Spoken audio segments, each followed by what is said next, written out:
Hi friends, welcome back. Bats of Bollywood ఈ series తెలుగులో కూడా నెట్ఫ్లిక్స్లో స్ట్రీమింగ్ అవుతుంది.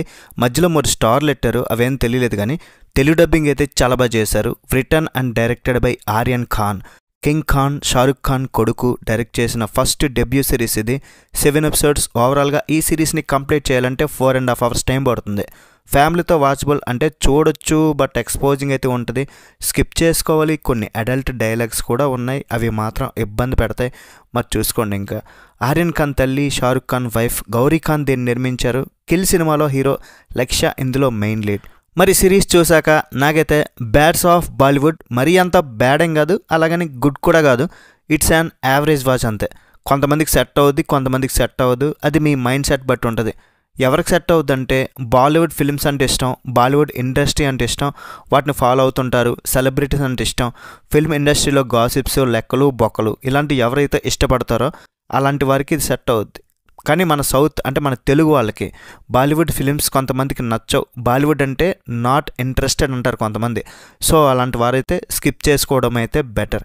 ఈ సిరీస్ని కొంచెం సెటైరికల్గా కొంచెం మసాలా యాడ్ చేసి బాగానే ట్రై చేశాడు. ఫస్ట్ డెబ్యూ అయినా సరే దానికి మాత్రం మెచ్చుకోవచ్చు. మరి నెపోకిట్ కదా, ఏది పడితే అది తీసేయలేదు. ఓకే, బాగానే ట్రై చేశారు కానీ మరీ ఫుల్ కిక్ ఇస్తే బాగున్ను, అది మాత్రం లేదు. సిరీస్ కొంచెం వింతగా పిచ్చి పిచ్చిగా కిచ్చలుగా అక్కడక్కడ అనిపిస్తుంది అనమాట.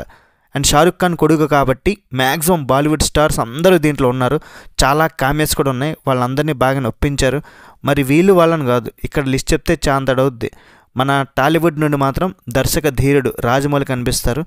జస్ట్ ఆ కామియో క్యారెక్టర్స్ కూడా ఇలా వచ్చి అలా వెళ్ళిపోతాయి అనమాట. వాటికి పెద్ద ఇంపార్టెన్స్ ఏమి ఉండదు. ఇందులో హీరో రివాల్వర్ అనే ఒక డెబ్యూ ఫిల్మ్ చేస్తాడు. అది చాలా పెద్ద హిట్ అయ్యిద్ది. సో నెక్స్ట్ ఫిల్మ్ తీయాలనుకునేటప్పుడు కొన్ని ప్రాబ్లమ్స్ ఎదురైతే మరి ఏంటనేది చూడాలి. ఫస్ట్ డెబ్యూ అయినా సరే ఆర్యన్ ఖాన్ ఒక ఫ్రెష్ కాన్సెప్ట్ తీసుకురావడం, ఇంకా చాలామంది బాలీవుడ్ స్టార్స్ ఒకే సిరీస్లో ఉండడం చూడడానికి అయితే ఓకే.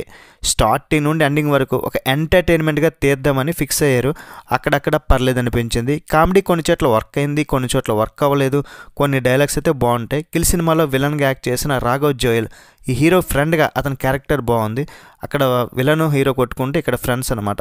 కొంచెం ఫన్నీగా కూడా ఉంది. సపోర్టింగ్ కాస్ట్ అయితే ఓకే. ఇంకా బాబీ డియోల్ క్యారెక్టర్ కూడా బాగుంటుంది. ఇతనికి బిగ్ బాస్ వాయిస్ బాగా సెట్ అయింది. ఇందులో ఒక ట్విస్ట్ కూడా పెట్టారు. అది ఇక్కడ హైలైట్ ఏంటంటే ఆ ట్విస్ట్ చాలామందికి నచ్చుతుంది, కొంతమందికి నచ్చదు. ఈ సిరీస్ని చాలా గ్రాండ్గా తీశారు భయ్య, చాలా రిచ్గా తీశారు. ఫస్ట్ నుండి లాస్ట్ వరకు కూడా చూడడానికి అదిరిపోద్ది అంతే. పెద్ద స్టార్స్ కామియాస్ ఉన్నా సరే ఈ స్టోరీ బాలీవుడ్ వాళ్ళకేమో కానీ మన సౌత్లో ఈ సిరీస్ చూసే వాళ్ళకి మ్యాక్సిమం నెంబర్ ఆఫ్ ఆడియన్స్కి ఎక్కదు. సాగదైతే ఏదైతే ఉందో అది విపరీతంగా ఎక్కువైపోయింది. చాలా సీన్లు కట్ చేసినా పెద్ద నష్టమేం లేదు. అండ్ ఈ సిరీస్కి టైటిల్ కూడా కరెక్ట్ సెట్ అవ్వలేదని అనిపించింది. హీరో హీరోయిన్ మధ్య కెమిస్ట్రీ లేదు. కొన్ని చోట్ల ఓవర్ బిల్డప్లు ఎక్కువైపోయినాయి. పిచ్చి పిచ్చిగా అనిపిస్తుంది అక్కడక్కడ అంతే. ఇవి తగ్గించి ఉంటే సిరీస్లో బ్యాక్గ్రౌండ్ స్కోర్ అయితే చాలా బాగుంది. అండ్ అనిరుద్ రవిచంద్రన్ చాలామంది కలిసి సాంగ్స్ని కూడా తీశారంట.